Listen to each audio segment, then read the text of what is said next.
2 বছরের মাথায় তিনি খুব বোল্ডলি বলেছেন যে ডিসেম্বরে দেশে ফিরবেন তার নেতাকর্মীদের সাথে নিয়ে, বিশেষ করে গুরুত্বপূর্ণ নেতাকর্মী যারা কলকাতায় আছেন সম্ভবত তাদেরকে নিয়েই তিনি দেশে ফিরতে যাচ্ছেন।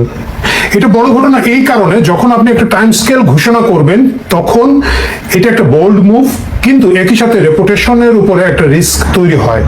কারণ হচ্ছে যদি আপনি ডিসেম্বরে ফিরতে না পারেন তাহলে আপনার বিশ্বাসযোগ্যতা, আপনার উপর নির্ভরশীলতার জায়গাটা প্রশ্নবিদ্ধ হয় এবং রাজনৈতিক প্রতিপক্ষ তখন এটাকে কাজে লাগানোর সুযোগ পায়।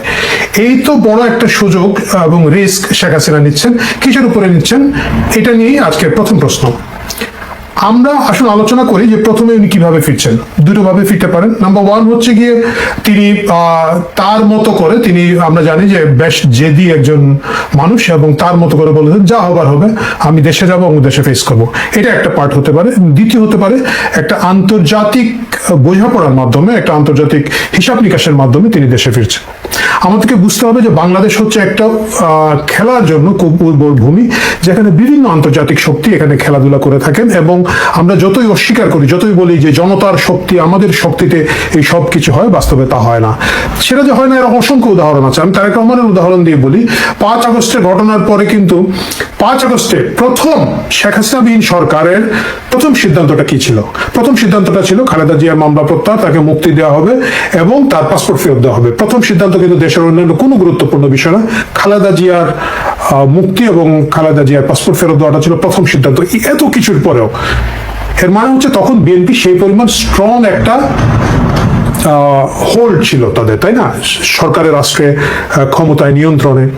কিন্তু তারপরে দেখেন তারেক রহমান কিন্তু 6 আগস্ট সকালে দেশে ফিরতে পারেন নাই, এবং 6 August, 7 August, August, September, October, November, December করতে করতে কবে যেন ফিরেছেন, কোন মাসে ফিরেছেন বিএনপির লোকরা বলতে পারবেন, বাট অনেক অনেক পরে ফিরেছেন। তার নির্বাচনের আগে আগে তিনি ফিরেছেন। কারণটা কি? ওই যে আন্তর্জাতিক খেলাধুলার জায়গাটা আছে, যখন এত অনুকূল একটা পরিবেশে, যখন যে কেউ মানে জেল খুলে লোকজন যাচ্ছে আসতেছে, একটা খেলার মাঠ, ডক্টর ইউনূসের দুঃশাসন চলছে, আমরা যদি এটা বলি যে বাংলার ইতিহাসে সবচেয়ে কালো সময়টা চলছে, সেই সময়ও তারেক রহমান তার এত কন্ট্রোলের পরে, এত জনপ্রিয়তা, তার সাংগঠনিক এত স্ট্রং অবস্থানের পরেও ফিরতে পারেন নাই। কারণ কি? আন্তর্জাতিক ক্লিয়ারেন্স অনেকগুলো বিষয় ছিল। খালেদা জিয়া মৃত্যুসজ্জায় যে কোনো সময় মারা যাবেন, এবং তারেক জিয়ার পক্ষে হয়তো তার মাকে জীবিত দেখার সম্ভাবনাটা ছিল না, কিন্তু তারপরও তিনি অনলাইনে বলেছেন যে সবকিছু আমার উপরে নির্ভর করে না। এরকম অবস্থা তখন শেখ হাসিনা যখন ফিরে আসার চেষ্টা করছেন, এর মানে হচ্ছে শেখ হাসিনার অনেক কিছু আন্তর্জাতিক মহলের মাধ্যমে হিসাব নিকাশ হচ্ছে, এবং তার সাক্ষাৎকার থেকে আমরা এটা টের পেলাম। তিনি বলেছেন যে বাংলাদেশ সরকার বারবার ভারতের সরকারের কাছে চিঠিপত্র লিখছে, এগুলোর দরকার নেই, আমি নিজেই চলে যাব। এর মানে হচ্ছে কোনো না কোনো ভাবে ভারত এটার সাথে সংশ্লিষ্ট আছে, এবং ভারত যেহেতু আছে, ভারতের যে লাইন আপ গুলো আছে তারা আছে। আমেরিকা কোন দিকে আছে আমরা জানি না, কারণ আমেরিকা তো জাতীয় সংসদের দক্ষিণ প্লাজা পর্যন্ত চলে এসেছে, শুধু সংসদে ঢোকার বাকি আছে। কিন্তু আমরা ধরে নিতে পারি যে কোনো একটা আন্তর্জাতিক হিসাব নিকাশের মাধ্যমে শেখ হাসিনা ফেরত আসছে। এখন দ্বিতীয় প্রশ্ন, আসার পরে কি হবে? যদি আন্তর্জাতিক হিসাব নিকাশের মাধ্যমে শেখ হাসিনা দেশে ফেরেন, এটা নিশ্চিত করে বলা যায় যে শেখ হাসিনার মৃত্যুদণ্ড হবে না, ফাঁসি হবে না। যদিও তাকে প্রাথমিকভাবে আন্তর্জাতিক অপরাধ ট্রাইব্যুনাল যেটা আছে, সেখানে মানবাধিকার আদালতে তাকে মৃত্যুদণ্ড দেওয়া হয়েছে, কিন্তু আরো অনেকগুলো ধাপ বাকি আছে, এবং আন্তর্জাতিক হিসাব নিকাশের মাধ্যমে আসলে তার সেই ফাঁসিটা বা মৃত্যুদণ্ড হবে না, হয়তো কোনো এক ধরনের জেল হবে, এবং তার পরবর্তীতে অন্য নেগোসিয়েশনে যাবে।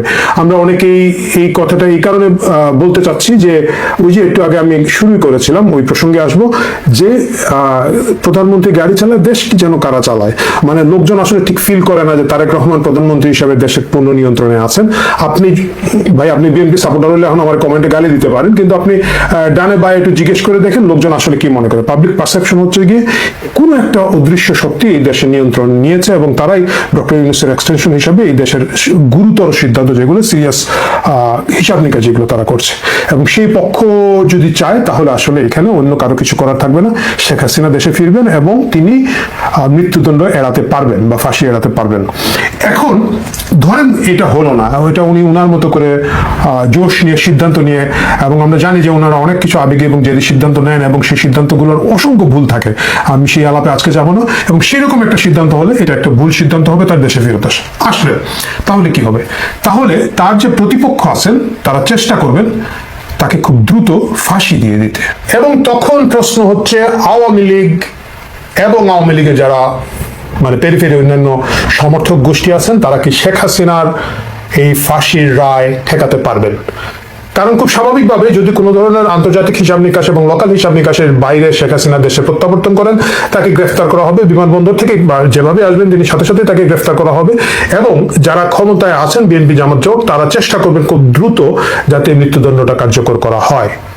সেক্ষেত্রে আওয়ামী লীগের হাতে একমাত্র উপায় হচ্ছে শেখ হাসিনার মৃত্যুদণ্ড ঠেকানোর, ফাঁসি ঠেকানোর জন্য তাকে রাজপথে এবং অন্যান্য সেক্টরে প্রবল প্রতিরোধ গড়ে তুলতে হবে। প্রশ্ন হচ্ছে আওয়ামী লীগ কি সেটা পারবে কিনা না। 5 আগস্টের পরবর্তী বাস্তবতা, যখন তাদের প্রায় 1.5 থেকে 2 লক্ষ নেতাকর্মী কারাগারের ভিতরে, কত অসংখ্য লোকজন যে পলাতক সেটা তো আমরা হিসাব করতেই পারবো না, সেই অবস্থা তাদের আছে কিনা। নাম্বার 1, আমরা দেখতে পাচ্ছি শেখ হাসিনা এই সাক্ষাৎকারে বলেছেন যে তিনি আসন ওয়ারি 300 আসনের সাথে কথা বলছেন এবং প্রায় অধিকাংশ আসনেই তার কথা বলা শেষ। এর মানে হচ্ছে শেখ হাসিনা তৃণমূলে ফেরত যাচ্ছেন এবং তিনি তাদেরকে সিগন্যাল দিচ্ছেন। আমি জানি না এই যে মিটিংগুলো হয় এগুলোতে কি আলাপ আলোচনা হয়, চেষ্টা করলে খুঁজে বের করা যায়, জানা যায়, সেই চেষ্টাটা করি নাই। তাদের আভ্যন্তরীণ এবং সাংগঠনিক ব্যাপার, কিন্তু তাদের এক ধরনের প্রস্তুতির জায়গাটা হচ্ছে সাংগঠনিকভাবে হয়তো তিনি নিচ্ছেন, হয়তো সাংগঠনিক রিস্ট্রাকচার হচ্ছে এবং যারা আওয়ামী লীগের একেবারে তৃণমূলের নিবেদিত লোক তারা হয়তো সেটার সেই প্রস্তুতি নিচ্ছেন। আওয়ামী লীগের দ্বিতীয় শক্তি হচ্ছে যে তাদের কালচারাল ফোর্স, যেটাকে কালচারাল হেজিমনি বলা হয়, এবং প্রতিপক্ষ এটার বিরুদ্ধে খুবই খুবই খুবই বেজার বিরক্ত। 5 আগস্টের আগে এই ফোর্সটাকে আসলে প্রতিপক্ষ কাজে লাগাতে পেরেছিল। আমরা জানি যে ব্যাপক টাকা পয়সা দেওয়া হয়েছে, কিন্তু টাকা পয়সার বাইরেও বিভিন্ন অর্গানাইজেশন স্কিল দিয়ে এটাকে তারা রাজপথে নামাতে পেরেছিলেন। এখন এটা আবার আওয়ামী লীগের বিরুদ্ধে সক্রিয় থাকবে কিনা না। আমার ধারণা আওয়ামী লীগের বিরুদ্ধে এই কালচারাল ফোর্সটাকে এখন এই মুহূর্তে খুব একটা সক্রিয় রাখা যাবে না। এর কারণ হচ্ছে ডক্টর ইউনূস এই ফোর্সটাকে যদিও তখন কাজে লাগিয়েছেন, পরবর্তীতে বড় আকারে বেইমানি করেছেন। কারণ তারা দেখেছেন যে যেহেতু এই ফোর্সটার পুরো নিয়ন্ত্রণ তারা নিতে পারবেন না এবং বিকল্প ফোর্স তৈরি করতে পারবেন না, সেক্ষেত্রে এটাকে ধ্বংস করে দেওয়াটাই ভালো হবে। শিল্পকলা একাডেমিতে কি যেন সেনানিবাসের মতো একটা মিনি ক্যান্টনমেন্ট তৈরি করে রাখা হয়েছিল। কালচারাল অ্যাক্টিভিটিস একেবারেই সারা বাংলাদেশে নিয়ন্ত্রণ করা হচ্ছে। বাউল টাউল শো যারা যেখানে আছেন মফস্বলতে একেবারে তছনছ করে দেওয়া হয়েছে। এমনকি যাদেরকে নামানো হয়েছিল তাদের মধ্যে ধরেন মামুনুর রশিদের মতো লোক, যেটা আমি আগের দিনের ভিডিওতে আলোচনা করেছি, তাকে প্রায় ঘাড় ধাক্কা দিয়ে মঞ্চ থেকে নামিয়ে দেওয়া হয়েছে। এই ঘটনাগুলো হয়েছে। উদীচীর উপরে আক্রমণ হয়েছে। তারপরে উদীচীর দুটো পার্ট অবশ্য, যা একটা হচ্ছে জুলাইপন্থী লালদের পক্ষে, আর একটা হচ্ছে নন জুলাইপন্থী বা মৌলবাদের বিরুদ্ধে শক্তি যারা কোনোভাবেই মৌলবাদের সাথে আপোষ করবে না, সেই অংশের উপরে হামলা হয়েছে। ছায়ানটের উপরে হামলা হয়েছে। আমরা দেখেছি এই বঙ্গবন্ধুর সিনেমাটার এখানে অভিনয় করার জন্য একজন নায়িকাকে গ্রেফতার করা হয়েছে এয়ারপোর্ট থেকে কোনো কারণ ছাড়া, যদিও আরেক নায়িকার হাজবেন্ডকে তখন উপদেষ্টা করা হয়েছিল। যাই হোক, সেই কালচারাল ফ্রন্টটা এখন সেইভাবে আর কাজ করবে বলে মনে হয় না। যে আসাদুজ্জামান নূর নিশ্চিত আশা বসেছিলেন যে তিনি গ্রেফতার হবেন না, কারণ তার 14 গোষ্ঠী মিলে এই লাল বিপ্লবের সহায়তা করেছেন। তার সকলে কালচারাল, তার অফিস সহ, মানে তার ব্যবসায়িক পার্টনাররা সহ, তার অফিসে অর্গানাইজিং টিম হয়েছে, কমিটি হয়েছে, টাকা পয়সা ডিস্ট্রিবিউট হয়েছে। সেই আসাদুজ্জামান নূর সাহেবও কিন্তু জেলের ভিতরে এখন কারাগারে মৃত্যুর দিন গুনছেন, একভাবে বলা যেতে পারে। এর মানে হচ্ছে তারা প্রতারিত হয়েছেন, তাই না? শুধুমাত্র আমাদের সায়ান আপু ডেইলি, আমি দেখি যে একটা গিটার নিয়ে, আমি ওনাকে খুব পছন্দ করি ভাই, কিন্তু ডেইলি একা করে উনি 1 জুলাইকে বাঁচিয়ে রাখার একটা চেষ্টা করছেন। এটা অনেকটা এর আগে আমার ফিডে কন্টিনিউয়াস আসতো, মামুন লায়লার অশ্লীল কাহিনীগুলো প্রায় দেখতাম আসতো এবং মামুনরে নিয়ে কান্ত।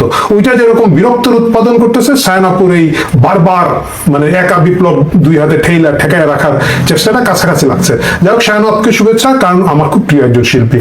সেই প্রসঙ্গে আমরা এখন না যাই। সো সবকিছু মিলিয়ে আমরা দেখতে পাচ্ছি এই ফ্রন্টটা আওয়ামী লীগের বিরুদ্ধে কাজে লাগাতে পারবে না, বরঞ্চ এখানে আওয়ামী লীগের একটা ডমিনেন্স আছে, সাংবাদিক সমাজের মধ্যে আছে। এমনকি আপনারা দেখবেন যে যারা খুব বড় লাল ছিলেন জুলাইতে, সেই সাংবাদিকরা এখন কিন্তু ইউনূসের বাটপার ছাড়া কথা বলেন না। তাদের অনেকে ইউনূস সাহেব জেলে টেলে ঢুকে নিয়ে এসেছে এবং ব্যাপক সংখ্যক লোক সিনিয়র সাংবাদিক মানে আপনারা জানেন সিনিয়র সাংবাদিক মানে যাদের চাকরি নাই সাংবাদিক। যেমন ধরেন আমি এখন একটা সিনিয়র সাংবাদিক দাবি করতে পারি, যেহেতু আমি সাংবাদিকতা পেশায় ছিলাম এবং এখন সাংবাদিকতা আমার কোনো চাকরি নাই। সো এই স্পোক পার্সন গুলো কিন্তু এখন ইউনূসপন্থীদের হাত থেকে সরে এসে উল্টো দিকে কথা বলছেন। আগেই ভালো ছিলাম এই টোনটা ছলে বলে কৌশলে দেওয়া শুরু করেছেন। সুতরাং এই জায়গাটাও আওয়ামী লীগ একটা বড় অ্যাডভান্টেজ পাবে। প্রশ্ন হচ্ছে সেক্ষেত্রে কি লড়াই অনিবার্য? সেক্ষেত্রে লড়াই অনিবার্য, এটাকে ঠিক রাখার কোনো উপায় নাই। দেশ মোটামুটি একটা গৃহযুদ্ধের দিকে যাবে, কারণ এটা হচ্ছে একেবারেই মরণ কামড় দুই পক্ষের পক্ষ থেকে।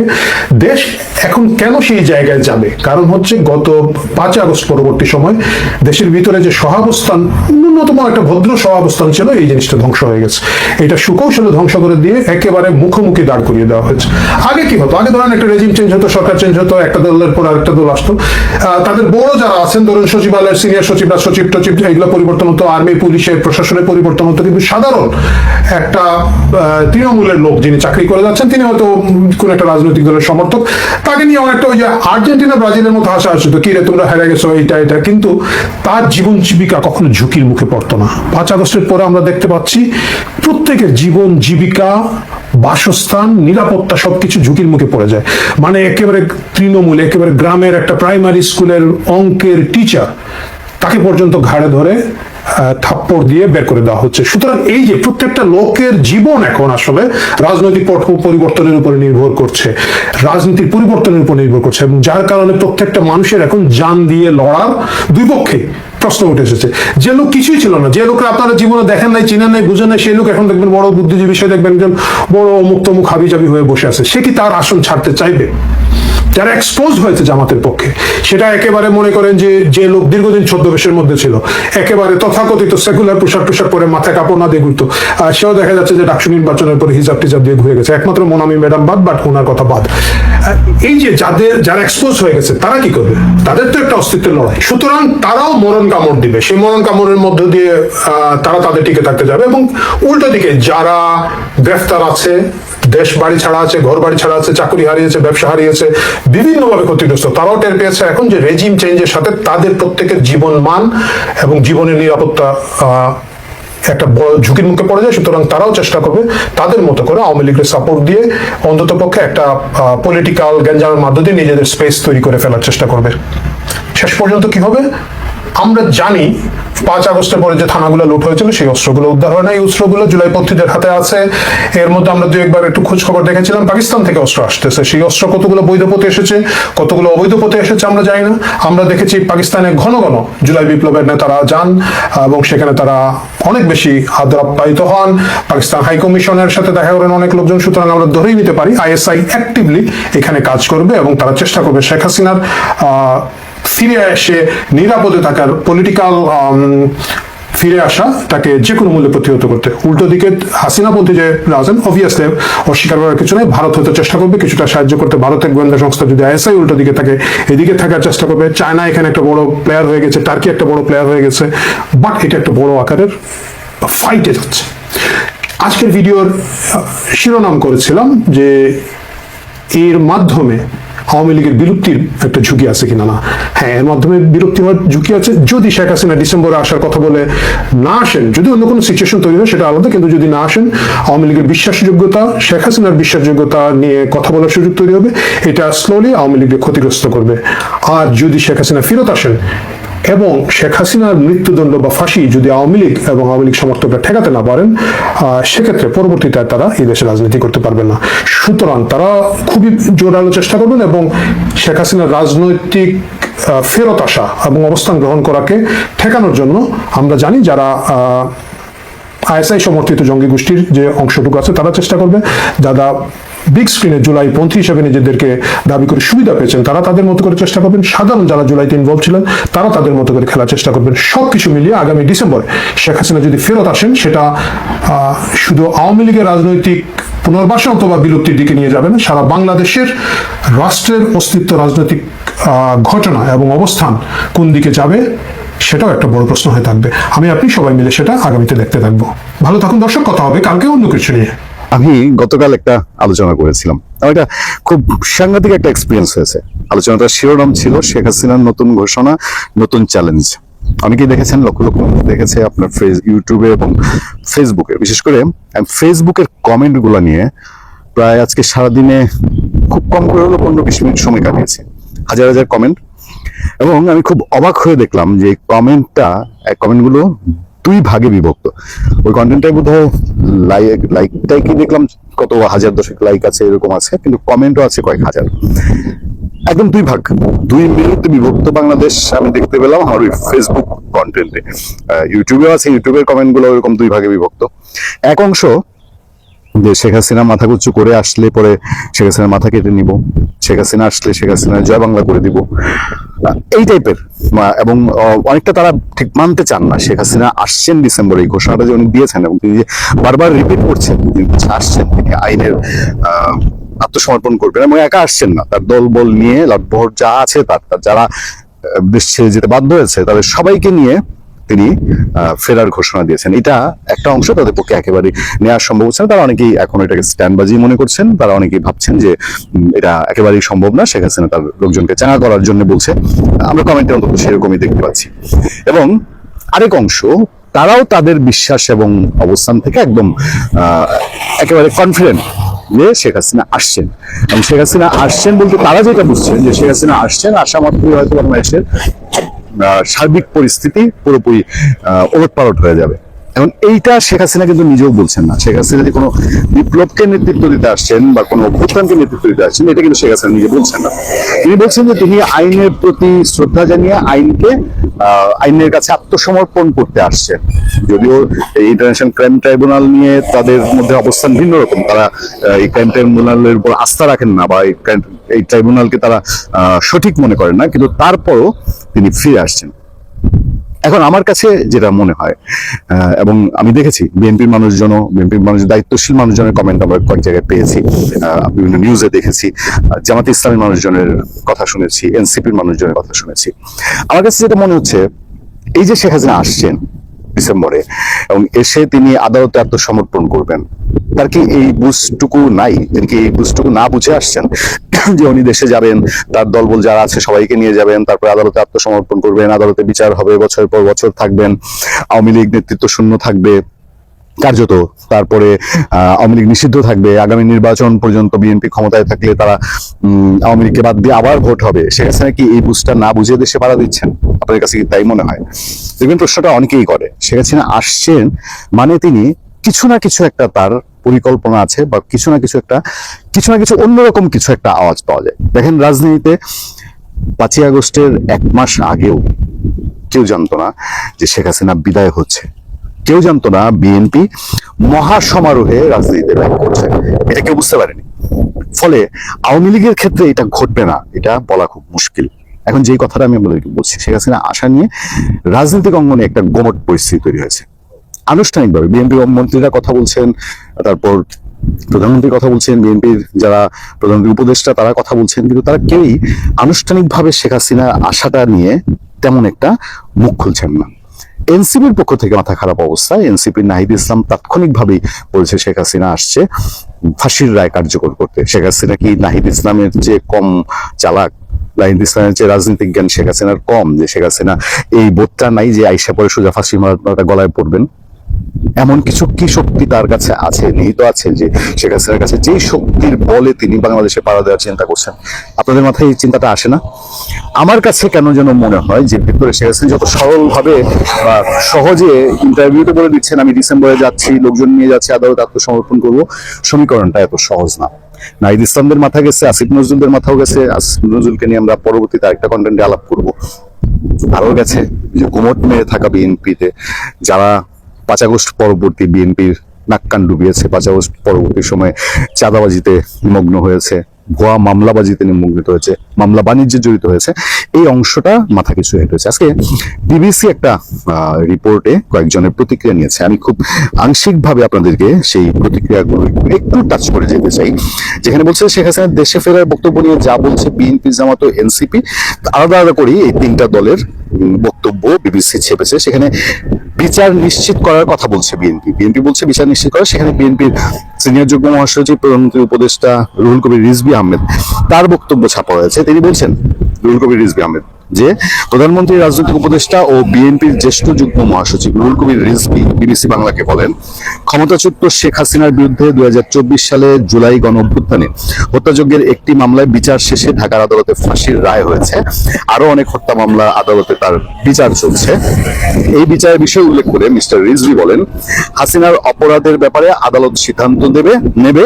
একই সঙ্গে প্রধানমন্ত্রীর উপদেষ্টা মিস্টার রিজভী বলেন, শেখ হাসিনা বা ক্ষমতাচ্যুত আওয়ামী লীগের নেতারা দেশে ফিরবেন কি ফিরবেন না, বা তারা কি করবেন, মানে আওয়ামী লীগ কি করবে সেটা তাদের বিষয়, তাদের দলীয় সিদ্ধান্তের বিষয়। আওয়ামী লীগের দলীয় সিদ্ধান্তের বিষয়ে রিজভী আহমেদ বলছেন।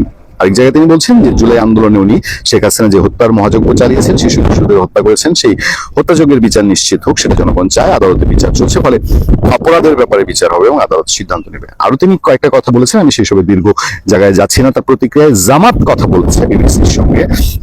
জামাতের নায়েবে আমির মিয়া গোলাম পারোয়ার তিনি ষড়যন্ত্রের গন্ধ পাচ্ছেন।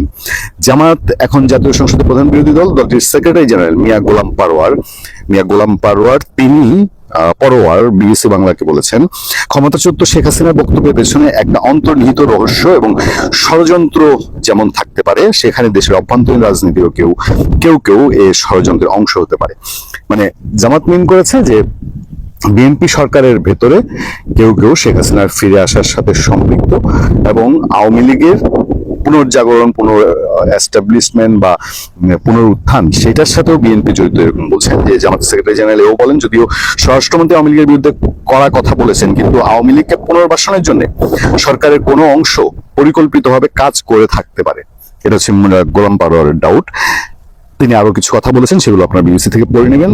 আর এনসিপি বলছে ফাঁসির রায় কার্যকর চায় এনসিপি, এই কিংস পার্টি, ইউনূস আমলের কিংস পার্টি, সেই কিংস পার্টি তারা এখনো ওই ফাঁসি করে আছে। আমি আবারও আপনাদেরকে মনে করিয়ে দিই, শেখ হাসিনার ফাঁসি যদি এত সহজ সরল হতো, তাহলে এত স্বল্প সময়, মানে একটা খুব সিম্পল হিসাব, নর্মালি একটা সরকারের পড়ে যাওয়া পতন, এটা খুব টাফ বিষয় যদি সরকার সেই রকম বড় ধরনের অপরাধে না যায়। বিএনপি সরকার এখনো 6 মাস যায়নি। আমরা এই বিষয়ে আমরা খুব সাবধানে আলোচনা করি, কারণ 6 মাস একটা সরকারকে সময় দেওয়াই যেতে পারে, 1 বছর একটা সরকারকে সময় দেওয়াই যেতে পারে। ফলে শেখ হাসিনা ডিসেম্বরে আসছেন, তার সাথে সাথে বা তার 1 মাস 2 মাস 6 মাসের মধ্যে তার একটা সরকার পড়ে যাচ্ছে, এইটা তো আসলে অত সহজে ভাবা যায় না, তাই না? তো শেখ হাসিনাকে এটা মাথায় নিয়ে আসছেন না, যে তার কোন সরকার যদি 5 বছর ক্ষমতায় থাকে, তাহলে তাকে জেল জীবন বাস করতে হবে। তার দল যেভাবে এখন আছে, যদি তিনি আসার পরে খুব মিরাকেল কিছু অথবা খুব দেখার মতো কিছু না ঘটাতে পারেন, তাহলে তার দলের মনোবল, তার কর্মীদের মনোবল আরো ডাউন হয়ে যাবে। এইসব হিসাব কি শেখ হাসিনা মাথায় নাই?